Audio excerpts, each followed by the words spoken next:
За сайн байцгаана уу өцөх өдрийн мэнд. Дүүн бэргрийн парт 4-өөр уулзаж байгаад баяртай байна. Цуврал маань жинхэнэ том ангас байна да. Алдахгүй ховор болоод байсан юм. Энэ бол бидний тохирсон хэмжээ. Би жаахан илүү өглөө. Тиймээс сайн зүйлд ашиглаарай. Баярлалаа. Би үүнийг үнэлж байна. Бурхан таны итгэлийг магтана гэдэгт би итгэлтэй байна. Таны хадгалах зай хангалттай юу? Хэрэг өсвөл би танд илүү өгч болно. Яагаад сүсэгтнүүд сүмд асар их мөнгө хандуулдгийг нэг шалтгаан бий. Тэдгээрийн эргэн тойронд хот байгууллагын учир. Учир нь сүмийн бадрууд болон тулааны боолууд нь тэдний төлөө мангасуудыг устгадаг. Аюулгүй байдал гэдэг чинь мөнгөөр хэмжигддэг зүйл. Одоохондоо хүмүүс тодорхой хэмжээнд тулдаж авч чадна. Харин дараа нь өөрийн хүүхдүүдийнхээ аюулгүй байдлыг болон бүр сэтгэлээ худалдаад ч авч чадхааргүй хүнд болно. Би даацтай байлаа. Яг цагтаа худалдан авахч гарч ирээд том мангасч хар алдснуудад ч хамтдан зарчихлаа. Тэдгээрх нь байдал сайн байсан болохоор боломжийн хэмжээний мөнгө авсан. Хар алдс мэтийн зүйлийг ингэж хурдан авчирч чадсан чамайг үнэхээр гайхаж байна. Жижигхэн дайч юм. Тэгэхээр би өнөөдрийг хүртэл өрнөөсөө хэдийг төлчгөөд байна. Ямар л хүйтэн хариув дээ. Нийт үнгийн 48%-ийг нь төлсөн байна. Үүнээс 20%-ийг нь би эхлээд судгаад сүм төлөгчний өрөнд шилжүүлнэ. Тэгээд бас нэг зүйл. Чамд лабораторийн цэвэрлэгээний ээлжийг би хүсэлтээр авч өгсөн. Энэ байна. Дөрөмт хувцас нэвтрэх өнөмлөх. Шидийн тоног төхөөрөмжөнд том хөдөлгөхөд бэрх болохоор би зүгээр зэйлүүлж чадахгүй. Бүгд орой 7 цагт лабораториос гардаг тул чи тэгэхээр нь ашиглаж болно. Дуусны дараа сайн цэвэрлэхээ мартуузай. Сайн байна. Энэ бол тоног төхөөрөмжийн лабораториос нууцаар гаргахаас хавьгүй аюулгүй арга. Тэдэнд лаборатори цэвэрлэх хүн хизээж байдаггүй болохоор би бүр өнөөдөр оройч тийшээ очиж болох юм. Тэгвэл болно доо. Чийч бас салин чавна. Муугүй наймаа байна. Гэд явж байсан чи араас нь. Та энд байжээ гэгэнт юм. Таныг хайж байлаа. Ярилцах цаа байна уу? Түүнийг энд харна гэж бодсонгүй шүү. Шүүхэн агентны сүмийн зүгээс хүлээн зөвшөөрөгдсөн 12-ийн 1-р зэрэглэлийн агентуудын нэг. Тэгээд би түүнтэй өмнө холбогдож байсан. Ямар сайн үйлсээр энд ирв. Намайг болзоонд уурах гэж ирсэн биш байлтай. Зээл авах гэж ирв. Харамсалтай нь би одоохонд жаахан завгүй байна. Тэр наадтай ярьж байгаа дүр үзүүлж байгаа ч үнэндээ миний үйлчлүүлэгчийг онилж байна. Миний үйлчлүүлэгчийн зоодсон хүний Сахакийн босс Нед. Би энэ тэнгүүд нэг л өдөр асуудал үүсгэнэ гэдгийг мэдэж байсан. Гэхдээ тэдний энэ удаагийн үйлдэл бол үнэхээр яруу тэнэглэл. Албан ёсны гигантын миний өмнө миний үйлчлүүлэгчтэй тооцоо хийх гэж ирлээ гэж үү? Дараа ярилцъя. Чиний боломж сайн ч гэсэн чамд баг зээл гаргах боломжтой. Би нэх удахгүй 1-2 зүйл асуучаад л явна. Хамт цай уугаач. Өөрийн чинь найз бас хамт явж болно шүү. Зайпер чамд ямар сонсогдож байна? Сахакт хоёр бинэ мэднэ бидтэй. Сахака? Ёстой сонсоогүй нэр байна. Би нэх нэр тогтоогоод байдаггүй л дээ. Таарлцсан шалдар болдор зүйлсийг санаад байлтай биш.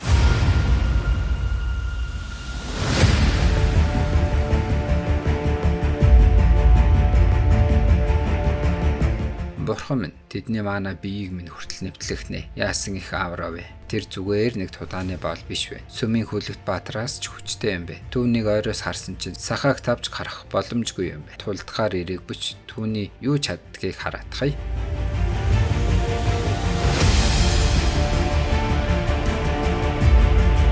Гэт яг тулаан болохын өмнө гигантн тэр хоёрыг сүгдэхийг тушаана. Гигантны хүчээр боолуудад шивэгдсэн шивээс. Энд хамгийн шивүүлсэн хүмүүсийг гигантын хүчээр тушааж болно гэх чадвар ашиглана.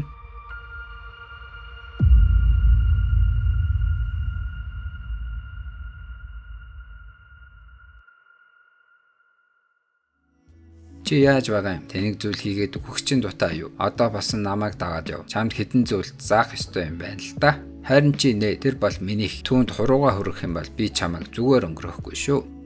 Чи түүнийг зүгээр таахгүй байх. Тэр аюултай хүн. Миний гарч ичирсээр л байна. Тэр анхны зөвшөөрөгдсөн 12 агентийн нэг болохоор хүчтэй байх л та. Тэгвэл хинч түүний тулдаж байгааг харж байгаагүй. Яагаад гэвэл түүнтэй тулдсан хүмүүс нь үхчихсэн. Ямар ч тач чи өөрийгөө аюулд оруулаад байхаар надад төгшөөртэй байна. Хэрвээ чи өөрөө төлөхгүй бол би чамайг өөрөө алцхан шүү гэж хэлж байгаа нь битгий бэртэж гэмтээрээ. Чи миний амжиргааны их өсвөр шүү гэдгээ арай өөр утгаар алцхан шүү гэж хэлээд байна. Арай илүү болгоомжтой бай. Би чамайг сүмийн гадна хамгаалж чадахгүй. Би 1 минутын өмнө сайн үгсэн. Хэрвээ тэр тулдах байсан бол чам зогсоогч зав гарахгүй байсан. Тэр ингэж ил гарч ирсэн нь бараг л бэлэн болсон гэсэн. Би ч бас ярах хэрэгтэй боллоо. Чи хайчих нь лаборатори явлаа. Бас нэг зүйл байна. Надаа нэг зүйлээр туслаач. Хөөх энд хамгийн хүч байх нэ. Энэ үнэхээр бодож байснаас илүү чигшүүртэй санагдаж байна. Юу гэсэн үг вэ багшаа? Намайг гэрлийн сүмийн боол болгохыг хүсэж байна. Боолуудад хамгаалдаг тэр доромж тэмдгийн тухай юу гэж бодож байна? Та мэдэн дээ. Би тэр хүмүүсийн ямар их үзэн яддаг билээ. Гэтэл та надад ингэж хэлж байна гэж юу? Нээд. Бидний дүр хэсгэн сүм нэвтэрсэн Тартарусын 2 шүтгчийг цаазалчихлаа. Одоо гэгэтнүүд хатуу хяналтад байна. Бидний баригдаагүй байгаа ах дүүс бүгд нуугдаж байна. Тэр тактик цаашид болохгүй. Гэхдээ сүм нэвтрэх өөр арга зам бий. Гигант нар тэмдэгтэй боолуудыг хяндаггүй. Яагад гэвэл тэд тэмдэгтэй боолуудыг амархан захирч чадна гэж боддог. Бид үүнийг тэдний эсрэг ашиглана. Чи тэр тэмдэгтэйгээр гигантны сүм рүү оч. Тэгээд дайралтын агуугаас шангилыг нь хулгаал. Энэ даалгаврыг гүйцэтгэж чадах зургийн ганц хүн чи л байна. Нээд гэрлийн сүмийн гигантнууд үүнийг хизээж таамаглахгүй. Бид тэмдгийг сармагжуулах арга олсон гэдгийг тэд огт мэдэхгүй. Үүнийг ашиглах арай балаагүй бай. Зөв цаг хүртэл хүлээх хэрэгтэй. Тэд бүх зүйлээ төлөх болно. Жигшүүртэй гэрлийн гигант нар. Хоолой дээрээ. Өдний цай болчихсон уу? Бараг 2-7 хоног тутам энэ балаа ажлыг хийх хэрэгтэй болдгоо ч юу вэ? Яагаад манай хашаанууд дандаа сүдэд байдаг юм бол? Өөр ямар сонголт байна гэж. Бидэн шиг ядуу хүмүүс сүмээс хамгаалалт худалдаж авах мөнгөгүй. Ядаж хашаага бат бөх байлгах хэрэгтэй шүү дээ. Сүмээс нэг хүн ирж байна. За тэгсэн манай Жокер сахаг ирэх нь тэр. Таныг юуийн давч руу ирэх мэ? Энд хэдэн хүн байдаг вэ? Ирэх бэ, энд 50 хүн байдаг гэж хэлтэл нэмсэглээд хөгжим шиг зүйлээ тоглоно.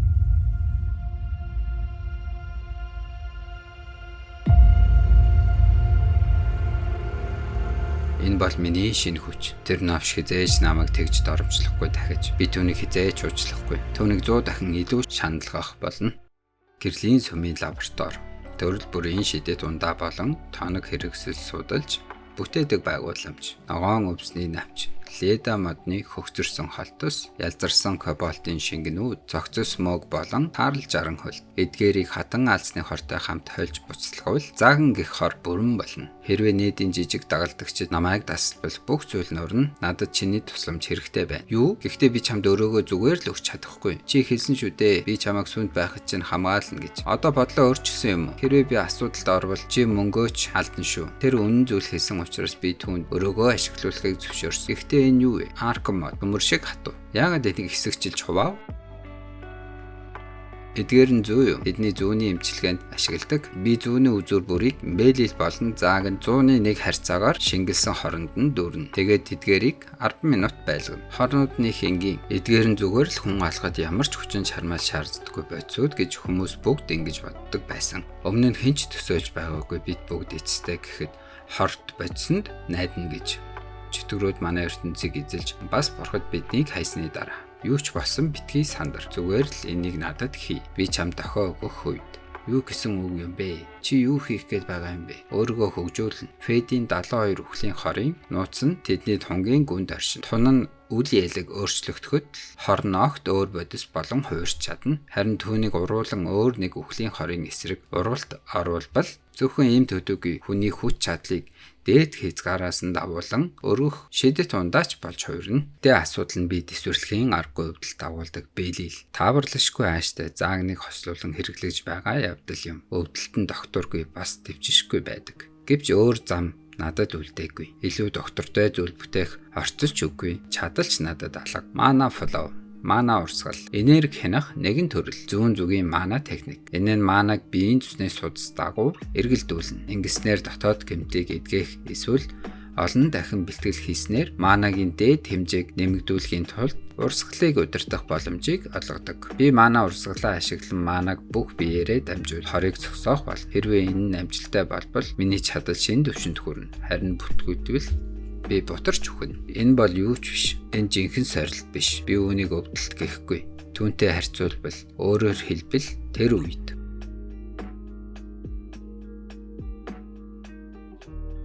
түүний судсууд өнгөө буцаан олж хэвийн байдалд орж байна. Тэгэх үед би бараг хөдөлж чадахгүй байх. Тиймээс намайг анхааралтай ажиглаарай. Харин би дохио өгөх мөчөд сүүлийн зүг яг энд хатаг. Чи бэлэн үү цагаан сарна? Одоо түүний толгоон орой руу хатгах ёстой. Хэрвээ энэ бүтлгүйтвэл юу болохыг асуух ч хэрэггүй. Тэр өхөн би айдастай гар минь жичирч байна. Алдаа гаргахгүй байгаасай л гэж залбирч байна. Хэдэн цагийн дараа гигантны сүмийн умар талын ой модон тэд яг ард ирчихлээ гүйцгээ. Энэ бүхний буруу бол тагнуулын багийн тэргүүд их. Тэд зөвхөн нэг л үр байна гэсэн. Гэтэл энд шувуун аратнууд сүргэлэн цугарч байна. Чи дуудах багтаа мэдчихсэн үү? Би яг саяхан дохионы пуучин будчихсан. Тусламж тун удахгүй ирнэ. За зүгээр төмрөө чиглээд сүм эндээс 3 милийн зайтай. Өдөр цайвар байлаач гүүгээд дор хаяж 20 минут болно. Яана 20 минут гэж үү? Тэгэх ямар ч боломжгүй. 20 минутын дараа би ердөө яс болох гэж байна.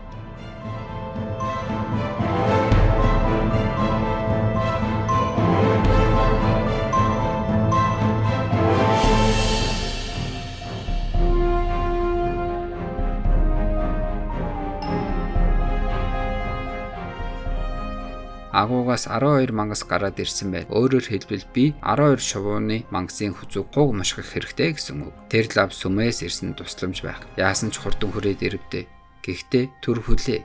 Тэр ганцаараа юм уу? Агуун үүр хаана байна? Тэр зүгт би зүгээр л зөв совингоороо хариу үйлдэл хийчихлээ. Тэр надад маш өндөр цолтон тушаал өгч буй мэт санагдсан. Түүнээс цацрах сүр хүч үнэхээр дарамттай байсан. Тиймээс би юу ч бодлохгүйгээр агуй хаан байгааг хэлчихсэн. Харин юу болсон гэдгийг ухаарсан даруйда түүнд үнэхээр чухал мэдээллийг хэлээгүүдээ харамссан. Гэтэл тэр аль хэдийн явсан байлаа. Манай хамт олон дундаас 4 тэнд амь өргөцсөн. Үлдсэн 3-аас ганц амьд үлдсэн нь би. Тэнд хэтэрхий аюултай байсан.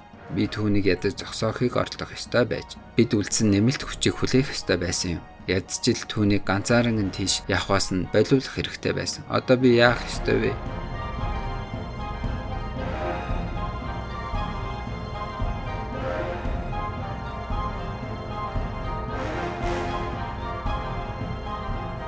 Энэ босс нь миний бие хөнгөрөөд бүх чадвар минь дор хаяж 2 дахин өсчихсөн бололтой. Энэ хор үнэхээр хүчтэй. Одоо надад зөвхөн надад тохирсон зэвсэг хэрэгтэй. Тэгвэл би бүрэн бэлэн болно. Гэхдээ шинэ тоноглолыг хаанаас олох вэ? Ногоон дохионы пуужин.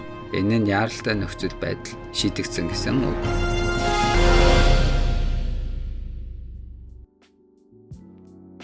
Хэдэн өдрийн дараа тэнд нэг жижиг агуугаас мангаснууд гарсан. Дунд зэргийн хэмжээтэй толгойлогч нь бараг 100 орчим фут өндөр байв. Гэтэл ганцхан бол тэднийг ялжээ. Босон авлыг шалгахад амьд үлдсэн гэрчүүдийн мэдүүлэгтэй таарч байна. Тэр бол одоо бэлдэж буй дайралт буюу 20 хоногийн дараа болох дайралтад өөрийн чадвараа гайхуулж хүчээ харуулах гэж яарвчлан оролдож буй бололтой. Тэр дайралтын багт багтахыг хүсэж байгаа байх. Тартарусын шүтгч байж магадгүй. Түүнийг байцаах уу? Мэд Гример, гэрлийн сүмийн 3 дугаар захиргааны ахлах байцаагч. Хэрэггүй. Түүнийг орхи гэд манаг хүнийг өршөөхийн нэрхэн бол Lashes Journey. Гэрлийн сүмийн 3 дугаар захиргааны сүмийн баатруудын захирагч. Харин бид эрэх дайралтаас өмнө Тартарусын шүтгч байж мэдэх бүхнийг ангуйчлан устгахгүй бол Матиас чи хичнээн мэрзэж бүгдийг нь үнэрлэж олж чадахгүй. Тиймээс бидэнд альч талаасаа хамгийн шилдэг нь хэрэгтэй. Тэр Тартарусын шүтгчээс нь хамаагүй. Харин хүч чадал нь л чухал. Тангалцтай хүчтэй биш байна. Агууд боссын өрөө хүртэл. Хамгийн зөв арга бол тэднийг бидэнтэй хамт дагуулж боссын өрөөнд хүрэхэд туслуулна. Дараа нь агуун босстой хамт цуг тэднийг устгана. Эрхэм Lucius дайралтын ангийн ахлагчийн хувьд биш ээ.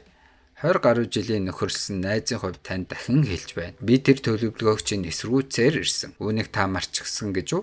Чамайг санаа зовж магадгүй гэж бодсон. Тиймээс би үүнийг зөвхөн чамд л үзүүлж байна, найз минь.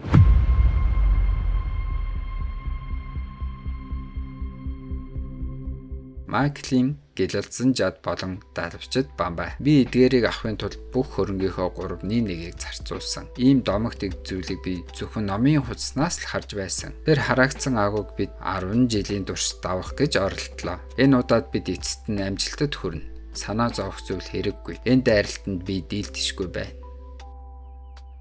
Би арай л халаагүй байтал дуусчихлаа. Яагаад бэлтгэлийн талбайд тэгтлээ олон хүн байсан юм бол магадгүй дайралтын тухай цуу яриад тарсан учраас биз. Боолуудад зориулсан 2-3 сул байр байна гэсэн. Тэгээд бүгд өөрсдөө онцгой харагдуулах гэж улаарч байгаа хэрэг.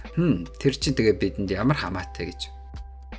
Сайн уу гэгэнт мэн гэсэн чинь зүгээр түүгээ цагтаа төлөөрөө болоодаа гэж явна. Тэр бидний өрөөнөөс яагаад гараад ирчв? Шүтгэрийн гэлгмаа чинь тэр бүгж гэгэнтэн дөнгөж сая энд байсан. Тэгтэл чи тэр бүгжийг түүнээс авсан гэсэн үү? Хөөе Чи тэр бүгжийг хаанаас авсан юм бэ? Энэ үү? Юу ч биш ээ. Зүгээр нэг хүн надад өгсөн юм. Ариутгах бүгж. Энэ нь өмсөгчийн бид манаг илүү жигд эргэлдүүлэхэд тусалж эд чидийн хамгаалтыг нэмэгдүүлдэг. Хараал арилгах чадварыг өдөрт нэг удаа ашиглаж болно. Цагаан сарнаа үнэхээр гайгүй зүйл олоод өглөө. Чиний сайжруулалт дуусмагц бид чамд жинхэнэ тоног хэрэгсэл авч өгөх болно. Энэ бол миний чамд авч өгч чадах зүйлийн өчүүхэн амт өдийхөн. Үнгүй шүү. Чи зөвхөн ямар хэрэгсэл хүсэж байгаагаа хэлчих. Би чамд юу ч авч өгч чадна. Тэр тоног хэрэгслийн тухай би хэлээгүй байхад өөрөө төрүүлээд зөхөж байна. Ястаа хэрсүү эмэгтэй юм а. Мөнгө үнэмлэхтэй ч гаргууд нэг юм. Тэдний тухай би хар захын их сурвалжаас сонссон юм. Персефон алуурчдын холбоо. Тэд бол домогт бүлэглэл бөгөөд өөрсдийн үзүүлэлтийг хор ашиглан нэмэгдүүлж гайхалтай тулааны ур чадвар ба үхлийн хор хослуулан онилсон байг нэг ч үлдээлгүй устгадаг. Түүний бараг л с жиг төрүүлмээр гайхалтай ан хийх авьяас. Мөн хор хэрэглэн хийсэн биеийн сайжруулалтууд одоо бүх зүйл ойлгомжтой боллоо. Тэр бол Персефонийн алуурчдын нэг байсан гарцаагүй. Персефон гэдэг нь хэдэн жилийн өмнө дотоодын зөрчлөөс болж бутарсан. Гэвч тэдний өмнө нь үйлчлдэг байсан чинээлэг захиалагчид нь одоо ч тэдний хэрэглэж байсан хор эсвэл амьд үлдсэн гишүүдийг хайж байгаа гэж сонссон. Тэд ийм төвчний хор болон авиасыг гартаа оруулахын тулд асар их хөрөнгө төлөхөд бэлэн. Харин миний аратан мангаснаас олдог мөнгө бол үүний дэргэд юу ч биш. Би ямар ч аргаар хаамаагүй Запрыг өөрийн талд байлгана. Эхлээд түүнд тоног хэрэгсэл хэрэгтэй. Санаа зовлтгүй Запр минь. Би чиний эрүүг малтахаар гайхалтай тоног олж өгөх болно. Тэр тийм санааг хаанаас олж авсныг мэдэхгүй юм. Тэ яах вэ? Болохгүй зүйл биш. Үндэ бол энэ маягаар зүгээр байх. Цагаан сарнаа миний тухай цууд харааж эхэлмэгц тэр өөрөө намайг хайж ирнэ. Чи гигантэнтэй хизээ юм татна болчихов. Чи яста мондөг шүү залуу минь. Тийм болохоор л тэр шөнжин алга болоод байсан юм байна. Эр хүний хувьд таныг хүндэлж байна. Боосоо тэд юу яриад байна? Би үүндээ агуйн талаар ярилцах гэсэн юм. Сая хэн байсан бэ? Готын салаад, яаралтай даалгавар, нэн даруй мордож, нөхцөл байдлын талаар эргэн илдэг гэсэн хуудас байна. Ямар тэнгийн ийм тушаалыг нууцаар наачхад зүгтсчихдэг байна. Гэхдээ албан ёсны баримтчиг харагдаж байна. Доор нь тамаг дарсан анчтын багийн ахлагчийн гарын үсэг байна. Надад харуулдаа үнэхээр ахлагчийн гарын үсэг байна. Гэвч бусад бичвэр нь нээдийн бичиг байна. Тэр эцэст нь надтай уулзахаар болж би ганцаараа явна. Сүмийн баатруудын дайралт эхлэхэд одоо ч 20 орчим хоног байна. Тэд зүгээр нэг энгийн агуйруу дайрах гэж байгаа юм биш. Зөвхөрсөн гүнжийн буш 8 хэцүү даалгаврын нэг. Энэ бол эртний Медиа улсын авраг том балгас бөгөөд туйлын хэцүү агуй. Тэд 10 жилээс дээш хугацаанд оролцсон ч агуйн боссын өрөөнд хүрч чадаагүй. Дайралтын ангид нэгдэхийг хүсэгчдэд хатуу шаардлага тавьсан. Өнгөрсөн жилийн турш хамгийн шилдэг 5 бүлгийн гишүүн байх ёстой. Эсвэл аль хэдийн оролцох эрхээ баталгаажуулсан хүний боол байх, өөрөөр түүний санал болгосон хүн байх. Энэ гурван нөхцөлийн аль нэгийг биелүүлж байж л дайралтад оролцсон. Хичнээн оролцсон ч манай бүлэг одоо шилдэг 5-д орох боломжгүй. Тиймээс энэ амьдралд би нээдийг ашиглана. Нээд бол ахлах байцаагч Майтесын шууд боол. Хэрэг би нээдийг хуурч санал болгосон бичиг гаргуулж чадвал би тэр дороо дайралтын ангид нэгдэнэ. Нээдэд алдах хэрэггүй даалгавар оногдсон. Түүний тулааны урлагтай адилхан техниктэй хүнийг тоохгүй байж чадахгүй. Тэр одоо надтай тулдаж үзхийг үхлээ хүсэж байгаа нь гарцаагүй. Магадгүй тэр одоо өөрөөсөө асууж байгаа. Энэ нэр миний эзнээс илгээгдсэн итгэлт холбоот нь уу? Эсвэл манай тулааны урлагийг хулгайсан дайсан уу? Хэрэв үнэхээр холбоотон бол тэр хэдий хэр хүчтэй вэ? Хөөх чи яста сүртэйгээр гарч ирж мэддэг юм а. Энэ хоолой чинь чи ганцаараа ирсэн юм уу? Тэр энд юу хийж байгаа юм бэ? Хөөе гэртээ ир. Хүүхдүүд энд байж болохгүй. Чи миний толгооноос сүүлийн 10 өдөр огт гарсангүй. Чиний надад үлдээсэн энэ соримны өвдөлтөөс болж би шөнө бүр дайргүй хасан. Одоо миний шинэ хүчийг хар. Залбирсан чи дээр байх та.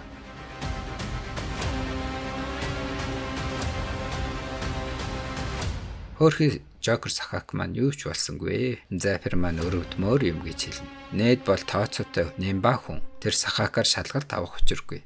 Өөр ямар нэгэн зүйл нууж байгаа нь гарцаагүй биз. Чи өөрөө гараад ирэхгүй юм уу? Эсвэл би олох уу? Чи юу ч хайлаа гэсэн би нүур тулна.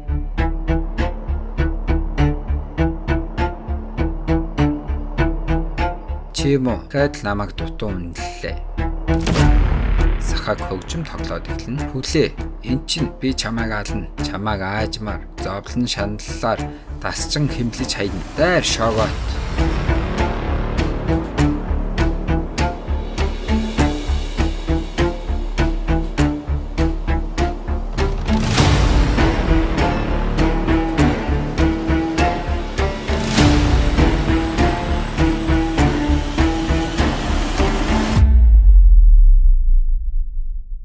Энд яагаад байдаг вүлээ? Шогот бол Тартар улсын шүтэгчдийн биологийн зэвсгийн нэг шүү дээ. Би түүнийг энд харна гэж огтхонч төсөөлсөнгүй. Шогот тэр өндөгний хэлбэрээр нойрсон унтаж байдаг. Ганцхан хөгжмийн зэмсгийн дуугаар сэрдэг билээ. Сипнозын окарын шоготыг захирдаг хөгжмийн зэмсэг. Тоглогдсон аялгуунуудын хосдлолоос хамааран окарын нь өөр тушаал өгдөг. Мөн эзэмшигчийг шоготын оюун санааны ялзарлаас хамгаална. Шогот өөрөө гэсэн оюун ухаанг зөвхөн ханаж цаддаггүй өсгөлнтэй. Тиймээс биеийн хүчний давталгай түүнд ямар ч үр дүнгүй. Түүнчлэн тэр хүн эдэж маана залгих тутам улам хүчрхэг болдог. Энэ л ганцаараа хангалттай аимшигтай болгодог. Гэвч шоготын жинхэнэ адис төрөлм зүйл өөр. Оюун санааны ялзрал. Шогот чамд хөрмөгцөл ялзрал эхэлдэг. Эхэндээ энэ найдас мэт нөлөөлж хий үзэгдэл харуулна. Гэвч оюун санаа чинь бүрэн доройтмогц галзуурал ноёрхно. Галзууралд авсан хүн өөрийн ухаанаа алдаж бүр нөхдөөж хөнөж эхэлдэг. Энэ бол хэдлагийн аимшиг зэвсэг. Тартар улсын шүтэгчид энэ аратныг өөр хоорондоо тэмцэлдэж буй хүмүүст амархан хэдлаг үлдэхийн тулд бүтээсэн зэвсэг билээ. За бэрчээм үү? Ухаанаа алдчихсан юм уу? Одоо чамд юу болно гэж хараач нүд чинь улаан болчихж. Энэ чинь чамд удахгүй галзуурал эхлэх гэж байгаагийн шинж. Оюун ухаан чинь баг бүрэн ялзарчээ. Чи тун удахгүй өхөн гэд муухай нэ. Тэгтэл Запер ариутгах хөгжөө хэрэглэнэ. Өмнө нь би зөвхөн өөрийгөө болон надад үнэхээр чухал хүмүүсийг аврахын төлөө санаа тавьдаг байсан. ертөнцийн дорой зоолгүй болохоор энэ нь хамгийн зөв юм шиг санагддаг байлаа. Гэвч нэг мөчөд би бодож эхэлсэн. Тэр миний эргэн тойронд илүү олон хүн тулаанд суралцсан байсан бол юу өөр болох байсан бол хэрв амьд үлдсэн хүмүүс илүү ихээр хамтран тэмцэж чадсан бол яах байсан бол тэгвэл би хайрладаг хүмүүс минь арайч багч чадахгүй урт наслах боломжтой байсан ч юм билүү. Тиймээс энэ амьдралд би чадах бүхнээ хамж хүчрхэг болохыг хүссэн хүмүүст боломж олгохоор шийдсэн. Гэхдээ чи бол биш. Чи энэ аратанд хичнээн хүн хаалулсан юм. Магадгүй 100 орчим биз. Чамд хангалттай санагдах хүртэл хичнээн хүн амиа өгөх ёстой юм бэ. Чи юм уу амиа одогч амьд явах ирэхгүй.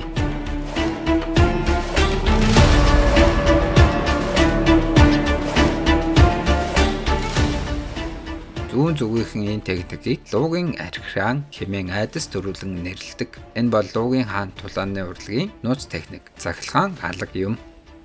Тэр дорхноо л өгсөн. Захилгаан бүх биеэр нь урсахад ямар аимшигтайгаар өвдсөн нь ойлгомжтой. Тэр яг өөрт нь зохих хөвглээ сонгосон. Шоготод биеийн хүчний дайралт огт үйлчилдэггүй. Зөвхөн захилгаан гал гэх мэт байгалийн хүчний дайралтаар эсвэл бурханлаг энергиээр л дийлж чадна. Аз болоход энэ одоохондоо жижигхэн хэвээр байна. Тэгэхээр нэг цохилт хангалттай устгах байх. Гэхдээ би түүнд илүү манаа өргөх шаардлагагүй. Шоготын устгалын код.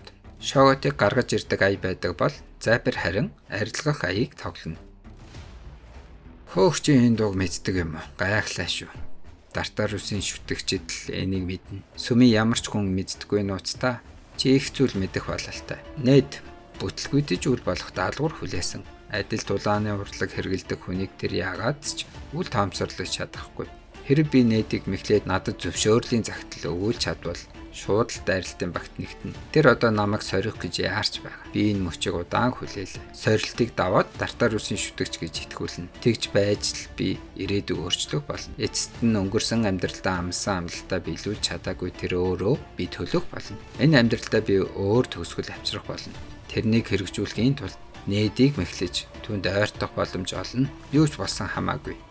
Би энэ бүх хугацаанд чамайг ажиглаж байсан. Тэгээд нэг дүгнэлтэд хүрлээ. Чамайг устгах хэрэгтэй гэд тулаан эхлэнэ.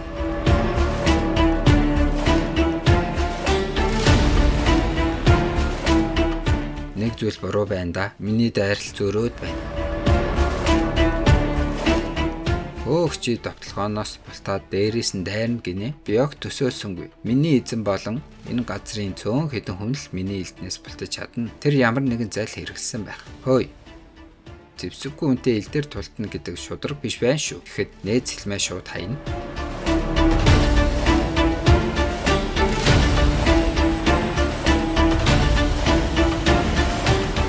цахилгаан алганы довтлогоотой адилхан аргаар луугийн хаан тулааны урсгал нь дэлбэрэлцтэй хурд ашиглан дайснаа цахилгаанаар бүслэх техник юм. Ингэснээр түүний цохилтууд асар хурдан хүчтэй болдог. Гэхдээ энэ тулааны урлагт дассан хүмүүс түүнийг эсэргүүцэх аргыг мэддэг. Хөвөгч үйл. Лууны хаан тулааны урлагийн нууц техник. Цахилгаанд хоёр төрөл бий. Эерэг ба сөрөг. Эерэг ба сөрөг цахилгаан харилцан таталцдаг. Харин ижил төрлийн цахилгаан хоорондоо түлхэлцдэг. Энэ ур чадвар нь энэ зарчмыг ашигладаг. Эерэг цахилгаанаар түүний эерэг довтлогоог сөрснөөр би өөрийгөө хамгаалаад түүний довтлогоог бүрэн сармагжуулж чадлаа. Тэ хийхэд тун хэцүү. Тэр довтлогоо ихэнх хүний нүдэнд харагддаггүй хэмжээний хурдан байдаг. Мөн хамгаалахын тулд өөрийгөө хангалттай их цахилгаанаар бүрхэх ёстой. Эс бөгөөс довтлогоо хамгаалтыг чинь нэвтэлчихнэ. Хэрв хамгаалагчийн цахилгаан довтлогчийн цахилгаантай тэнцүү эсвэл илүү байвал довтлогоо нэцаагдана. Харин хамгаалтын цахилгаан довтлогчийн цахилгаанаас бага бол довтлогоо хамгаалтыг нэвтэлж орно. Чи цахилгаан хамгаалтаа яг зөв байрлал, цаг хугацаа, хэмжээнд нь хэсэгхэн агшинд тохируулж чаддаг байх ёстой. Энэ чадварыг тулаанд ашиглахын тулд асар их бэлтгэл сургуулилт, рефлекс хэрэгтэй. Зүгээр л чадвар хуулалт шиг уурамч арга хэрэглээд дуурайчих зүйл биш. Энэ хүн жинхэнэ тиймдээч би гайхаж байна. Лууныхаа нууц арга техникийг зөвхөн би болон ах хоёр минь л эзэмшсэн байдаг. Тэгтэл чи яаж? Чи хин юм бэ? Дартар усыг шүтэгчдийн дунд 9-дүгээр дэрэмлэгддэг зүүн зүгийн Жинрайн тэрээр хүний хөл өрдөггүй чөтгөрүүдийн эзэмшил байдаг. Сахарын цөлийг гаталж түүнээс аслан нутгийг зорин иржээ. Лууны хааны нууцлаг тулааны урлагийг ашиглан тэр дартар үсийн шүтэгчдийн дундаас тэргүүлэх байр суурьнд хүрсэн. Түүнд 2 шав байсан гэдэг. Жирийн шавнаар лууны хаан тулааны урлагаас энгийн техник л сурж байсан бол жинхэнэ 2 залгамжлагч нь зүүн зүгийн Жинрайнаас энэ урлагийн нууцыг сурч авсан байдаг. Нэг нь түүний төрсөн хүү Сон Жинган, нөгөө нь Аслан нутагч шав болгон авсан Нэ Дестрайер. Лууны хаан тулааны урлагаар жинхэнэ бэлтгэл хийхийн тулд 2 шав хэрэгтэй. Түүнээс илүү шав байж болохгүй. Учир нь энэ нууц урлагийг чандлан хамгаалах ёстой. Гэхдээ чамайг жирийн шав нарын дундаж би хизээч харж байгаагүй. Тэгээд ч өөр нэгэн с ิจ гтэй зүйл бий. Чи бидний ариун ордны хамгийн чухал хөрөнгийн нэг болох Шоготыг устгасан. Удахгүй болох дайнд бэлтгэхийн тулд түүн 100 гаруй хүнийг дахил болгон өгсөн байсан. Би чамайг үнэхээр дартар үсийн шүтэгч мөн эсгэд чинь эргэлзэж бай. Чи хин юм бэ? Чи юу хүсэж бай? Ойлголоо. Чи багшаасаа юу сонсоогүй юм бэ? Үнэхээр хоёрхан шавилт нууц техникийг сурдаг гэж бодсон юм уу? Хэрвээ жаахан бодсон бол чи энэ тухай гадарлах байсан. Нээрээ л 2 шав сургадаг. Гэхдээ нэг нь өвхөл яах вэ? Хоёрын нэг нь өвхөл цаашид хичээлэхийн тулд хамтрагч үгүй болно. Багш өөрөө цаг зав гаргаж сургалт хийх боломжгүй. Харин шинээр шав сургах бол асар их хугацаа орно. Хүлээгээр тэгвэл чи тийм ээ. Би бол чамааг өвхөл орлохоор ирсэн сүүдрийн шав. За ингээд манай part 4 дуусна. Part 5-аараа жоох удаан уулзч магадгүй гэж бодож байна. Тиймээс see ya.